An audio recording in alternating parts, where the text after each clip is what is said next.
एक बार सती अनसुईया की परीक्षा लेने 3 साधु उनकी कुटिया के द्वार पर आए। मुनियों के स्वागत के लिए अनसुईया ने अर्घ्य आचमन देकर कंदमूल समर्पित किया, किंतु मुनियों ने आतिथ्य स्वीकार नहीं किया। अनसुईया ने विनीत भाव से पूछा, मुनिगण, कौन सा अपराध हो गया जो आप लोग पूजा ग्रहण नहीं कर रहे हैं? मुनिगण बोले, आप हमारी प्रतिज्ञा स्वीकार करें, तब हम लोग अन्न जल स्वीकार करेंगे। अनसुईया ने कहा, अतिथि सत्कार प्राणों का बलिदान देकर भी किया जाता है, अतः मैं वही करूंगी जिससे आप प्रसन्न हो। मुनियों ने कहा, तो आप निसंकोच होकर हमारा आतिथ्य करें। जब सती अनसुईया कुछ समझ न पाई तो मुनि बोले, आप हमारे साथ पर पुरुष जैसा व्यवहार न करके लाज मर्यादा और संकोच को त्याग कर अर्थात नग्न होकर हमें भिक्षा दे। सती अनसुईया जी मुनियों की वाणी सुन अवाक रह गई और बोली, ये कैसे संभव है? कोई भी पतिव्रता नारी भला पर पुरुषों के सामने अपनी लाज व मर्यादा का त्याग कैसे कर सकती है? लाज और मर्यादा तो नारी के आभूषण होते हैं और आप मुझे आभूषणहीन रूप में क्यों देखना चाहते हैं? लगता है आपके मन में कोई खोट है। मुनि बोले, हम सच्चे तपस्वी हैं। मुनियों ने कहा, तुम निर्वस्त्र होकर भिक्षा दो, अन्यथा हम जा रहे हैं, पर ये याद रखना, हमें ऐसे लौटाने का विनाशकारी परिणाम तुम्हें भोगना होगा। तभी अनसुईया जी ने ध्यान लगाया तो तपोबल से पता चला कि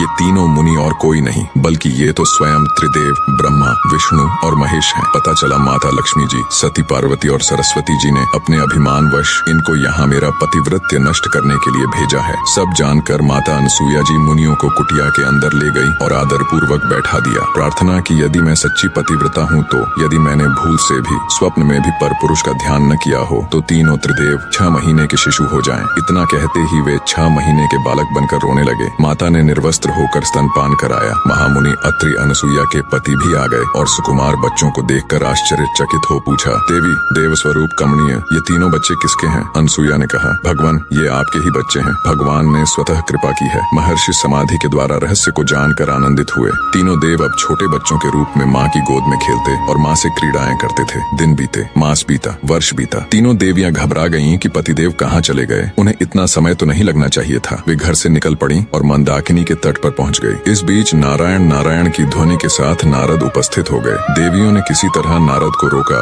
और विनय के साथ पूछा, तीनों देवता कहाँ चले गए? नारद ने अंगुली के संकेत से बताया, देखो देखो, वे अनसुईया की गोद में खेल रहे हैं। तीनों ने नम्रता से कहा, नारद, हम इस आश्रम में जाना चाहती हैं। अनसुईया अप्रसन्न तो नहीं होंगी? जो देवियां थोड़े समय पहले जिस अनसुईया की पतिव्रता को अपने अहंकार वश नष्ट करना चाहती थीं, जिन्हें लगता था कि उनसे बड़ी पतिव्रता एक साधारण भूलोकवासी कैसे हो सकती है, अब वो उनकी पतिव्रता की ताकत देख उनके सामने जाने से भी घबरा रही थी। नारद ने कहा, अरे देखती नहीं कि तुम्हारे पतिदेव बच्चे बने हुए किलकिला रहे हैं? सती जहाँ बैठाती है वहाँ बैठते हैं, जहाँ लिटाती हैं वहाँ लेटते हैं। अब जाओ, पति की आशा छोड़ राम राम जपो। अंततः देवियों ने भूल स्वीकार कर कहा, नारद, अनसुईया से बढ़कर कोई पतिव्रता नहीं है, हम लोग इसे मानती हैं। हम अब किसी गुणवान के प्रति ईर्ष्या नहीं करेंगी। नारद ने कहा, तुम लोग सती की शरण में जाओ, कल्याण होगा। बच्चों को सती के वश देख वे भयभीत होकर घर के अंदर जाने का साहस नहीं कर रही थी। इसी बीच अनसुईया मंदाकिनी में स्नान कर गीले वस्त्रों में अंदर गई तो तीनों देवियों ने कुटी के द्वार पर खड़ी होकर कहा, माता जी, हम भीतर आएं? अनसुईया ने उनसे पूछा, तुम कौन हो? उन्होंने कहा, हम आपकी पुत्र वधू हैं। अनसुईया ने कहा, बहुओं को घर में आने के लिए क्या पूछना, तुम्हारा ही घर है, चलिए आओ। लज्जा से नम्रमुखी होकर तीनों ने प्रवेश किया और अनसुईया के पैर छुए। इतने में अत्रि ऋषि आ गए। वे तीनों घूंघट डालकर एक और बैठ गए। महर्षि ने पूछा, देवी,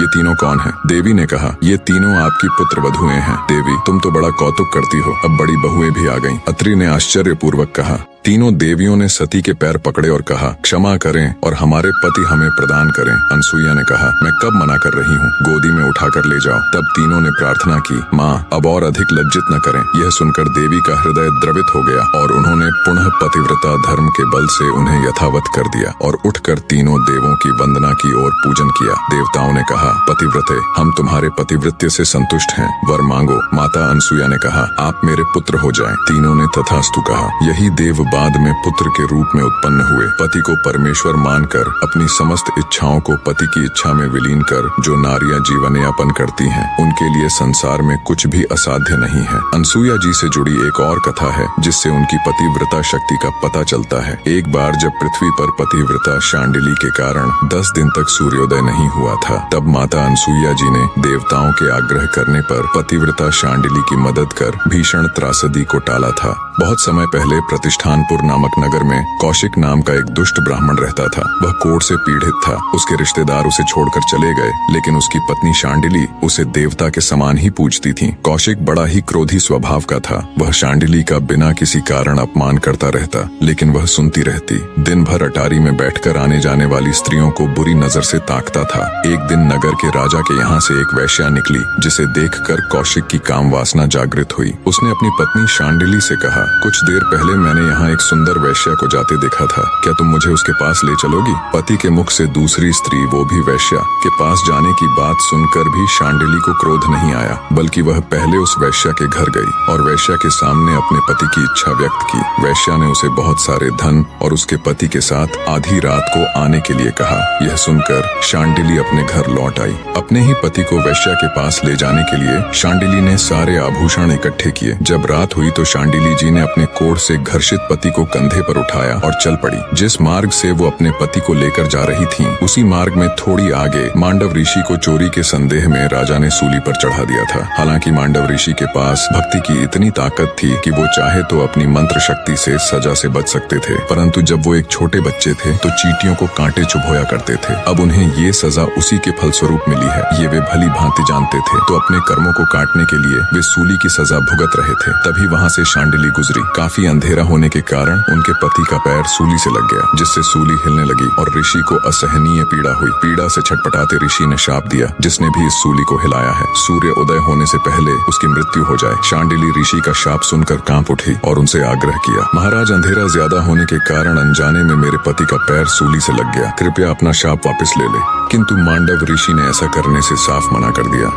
तब गुस्से में ऋषि मांडव को ललकारते हुए शांडिली ने कहा, हे ऋषिवर, या तो आप अपना दिया श्राप वापस ले लें, अन्यथा कल सूर्योदय नहीं होगा। इतना कह शांडिली फिर से अपने पति को उठा वैश्या के घर की तरफ चल दी। उस पतिव्रता के कही गई वाणी बिल्कुल सत्य हुई और अगले दिन सूर्य नहीं निकला। उससे अगले दिन भी नहीं और उससे अगले दिन भी नहीं। ऐसे ही 10 दिन बीत गए। पृथ्वी पर त्राही त्राही मच गई। पृथ्वी वासियों के साथ साथ सारा देवलोक भी चिंतित हो उठा। ऐसे तो पृथ्वी की गति रुक जाएगी, ऋतुएं रुक जाएंगी, पृथ्वी का नाश हो जाएगा। तब उनकी चिंता देख ब्रह्मा जी बोले, शांडिली की पतिव्रता का तेज ही ऐसा है कि सूर्योदय नहीं होगा, पर इसका एक रास्ता है। सबको मिलकर अत्रि ऋषि की पत्नी अनसुया जी के पास जाना चाहिए, अब वो ही कुछ कर सकती है। सभी चिंतित देवगण मिलकर अनसुया के पास गए और सारा वृतांत कह सुनाया और याचना की कि अब आप ही हमारी मदद कर सकती हैं। सभी देवताओं की याचिका सुन माता अनसुया जी शांडिली के पास गई और उनसे कहा, आप सूर्य को उदय होने दें। मैं वचन देती हूँ कि अपनी पतिव्रता शक्ति से तुम्हारे पति को फिर से जिंदा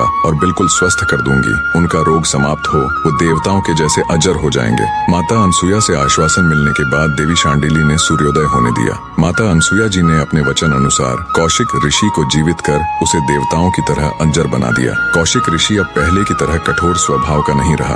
भारतवर्ष की नारियों में पतिव्रता अनसुया जी का सर्वोच्च स्थान है। वही शांडिली जी भी एक पतिव्रता नारी थी, जिसने सूर्य तक को उदय होने से रोक दिया था। निष्कर्ष, सच्चा प्रेम, समर्पण और निष्ठा वह शक्तियां हैं जो असंभव को संभव बना देती हैं। जब हम अपने कर्तव्यों और धर्म के प्रति पूर्ण समर्पित होते हैं, तब समस्त ब्रह्मांड हमारे संकल्प के सामने झुकता है। यह जीवन का सत्य है कि प्रेम और त्याग में निहित शक्ति किसी भी बाधा को पार कर सकती है। बाहरी कर्मों की सीमा से परे भीतर की निष्ठा और साधना का तेज ही वास्तविक शक्ति का आधार है। एक ऐसा आधार जो न केवल स्वयं का उद्धार करता है, बल्कि सृष्टि को भी संतुलित रखता है। चैनल को सब्सक्राइब कर नेक्स्ट कहानी आप किसकी देखना चाहते हैं कमेंट करके बताइएगा जरूर।